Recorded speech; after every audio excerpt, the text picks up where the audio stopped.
मुहद्दिस इब्न जौज़ी रहमतुल्लाह अलैह एक बुजुर्ग के बारे में फरमाते हैं, वो कहते हैं कि घर में कोई काम कराना था, काम होते हैं ना छोटे मोटे घर में, तो फरमाते हैं मैं मजदूर लेने गया बगदाद में। चौकों पे मजदूर सारी उम्र का मजदूर ही है ना बेचारा।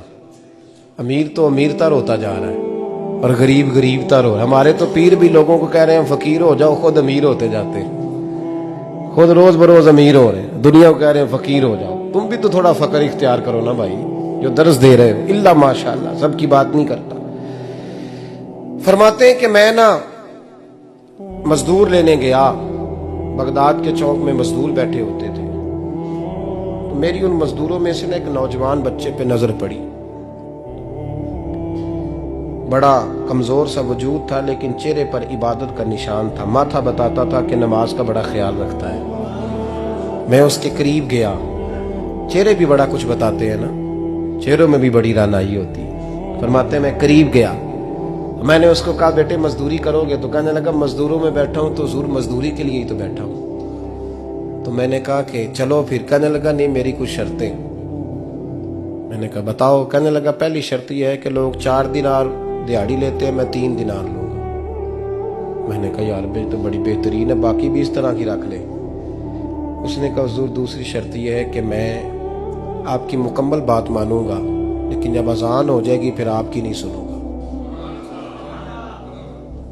तीसरी बात उसने ये की कि हुजूर मैं आपके घर में काम करूंगा पर आपके किसी सवाल का जवाब नहीं दूंगा। कहते मैंने कहा यार तू बड़ा अजीब है, शर्तें तो मालिकों की होती हैं। कहने लगा जी बहरहाल मैं शर्तें लगा के जाता हूं। फरमाते मैं उसे घर ले आया,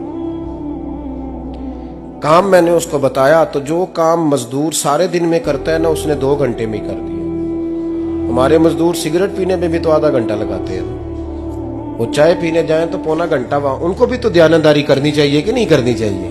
ने मुआहदा किया है ना जी, तो पूरा उतरना चाहिए ना। कहते 2 घंटे में। अब काम जब बंदा शुरू कराता है तो काम और निकल आता है। कहते काम मैंने उसको और बता दिया, वो करने लगा। उसने मिट्टी निकाल के रखी थी बाहर रास्ते में, तो अजान हो गई जोर की। उसने वहीं कुदाल छोड़ी कही और चलने लगा। तो मेरा बेटा कहने लगा इसको जरा बराबर कर दो। कहने लगे चुप कर जा, तेरे बाप से बात हुई थी, जब अजान होती है तो मैं किसी और की नहीं सुनता, सिर्फ अल्लाह रसूल की सुनता हूं। कहते मस्जिद चला गया, नमाज पढ़ के आया तो दोपहर का वक्त था। मेरी बीबी कहने लगी इसको को खाना खा ले। कहते हमने कहा खाना खा लो। तो कहने लगा मैंने रोजा रखा, रमजान भी नहीं था, नफली रोजा रखा हुआ। फरमाते हैं शाम हुई, मैंने 3 दिनार दिए। तो मैंने कहा तेरा नाम क्या है? कहने लगा मैंने आपसे कहा था मैं किसी सवाल का जवाब नहीं दूंगा। तो वो चला गया। अगले दिन मैं फिर लेने गया उसे, काम कुछ और निकल आए। तो लोगों ने बताया वो सिर्फ हफ्ते वाले दिन आता है। मैंने कहा क्यों? कहने लगे जी वो कहता है मेरा हफ्ते का खर्चा 3 दिनार है, जब 3 दिनार कमा लेता हूं तो बाकी सारा टाइम अल्लाह रसूल की जिक्र में गुजार दिया करता हूं। फरमाते हैं अजीब। अगले हफ्ते मैं फिर लेने गया, मैंने पूरा हफ्ता इंतजार किया कि काम उसी से कराना है। मैं जब गया तो मैंने कहा चलो। कहने लगा मेरी शर्तें याद है ना? और मैंने कहा याद है भाई, साथ चल। फरमाते हैं काम कराया, 2-3 हफ्ते वो आता रहा। 1 हफ्ते में गया तो लोगों ने कहा हुजूर आज नहीं आया। क्यों? कहने लगे बीमार हो गए। कहाँ घर है? कहने लगे बगदाद के कब्रिस्तान के पीछे जो कच्ची आबादी है उसमें रहता है। फरमाते मैं गया, दरवाजे पे दस्तक दी तो कहने लगा हुजूर आप हैं?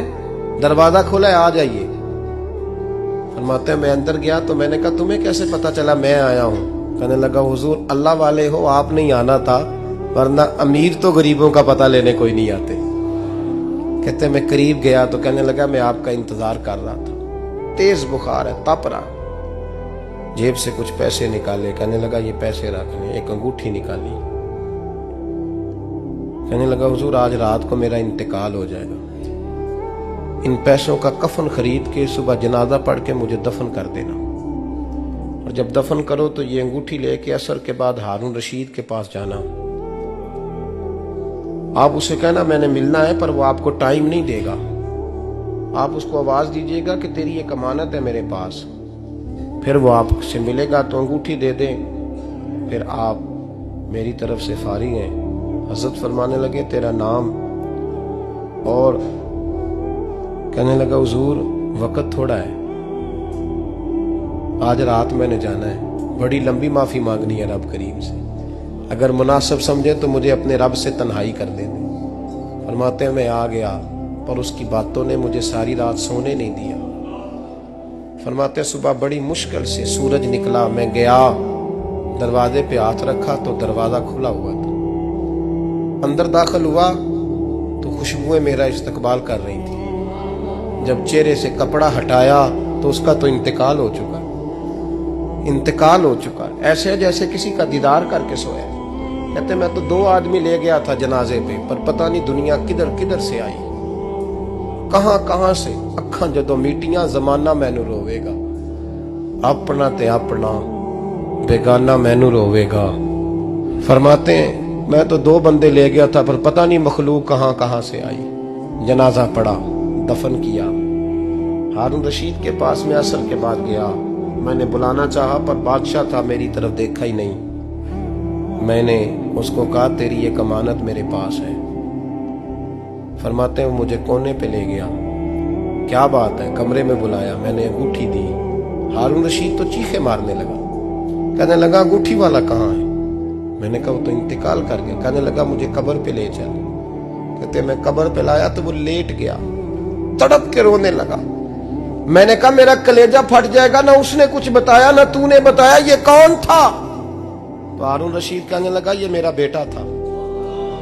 मैंने कहा तेरा बेटा और मजदूर? कहने लगा हुजूर ये हजरत दाऊद ताई के पास बैठा करता था, उनका मुरीद था, मुझे रोज कहता था अब्बा तूने बड़ी दुनिया इकट्ठी कर ली है, मरते वक्त तुझसे टांगे समेटी नहीं जाएंगी, इतना हिसाब नहीं तू दे सकेगा। मैं इसको समझा देता, इसकी अम्मा समझा देती। ये रोज हमें कहता छोड़ दो, आ जाओ अल्लाह रसूल की बारगाह में झुक जाएं, हम समझ। एक दिन ये चला गया, कहने लगा फिर तुम्हारा रास्ता और है और मेरा रास्ता और है। ये सोने की अंगूठी गलती से इसके पास रह गई, गलती से हीरे की अंगूठी चली गई। कहने लगा देखो मेरे बेटे ने आज वो भी वापस कर दी है। फिर तड़प के कहने लगा हारून रशीद था तो ये मेरा बेटा, पर मेरा मुर्शद निकला, मेरा पीर निकला। भाई जिंदगी तो बड़ी थोड़ी है ना। बाबा साहब ने कहा था उठ फरीदा सुत्या, और दाढ़ी आ गया पूर, अग्गा नेड़े आ गया, पिछा रह गया दूर। उठ फरीदा सुत्या, खलकत वेखन जा, मते कोई मिल जाई बख्शिया ते तू ही बख्शिया जा। उठ फरीदा सुत्या, झाड़ू दे मसीत, तू सुते रब जागदा, तेरी डाडे नाल परीत। मेरा रब हमें भी अपनी बारगाह में कबूल फरमाए।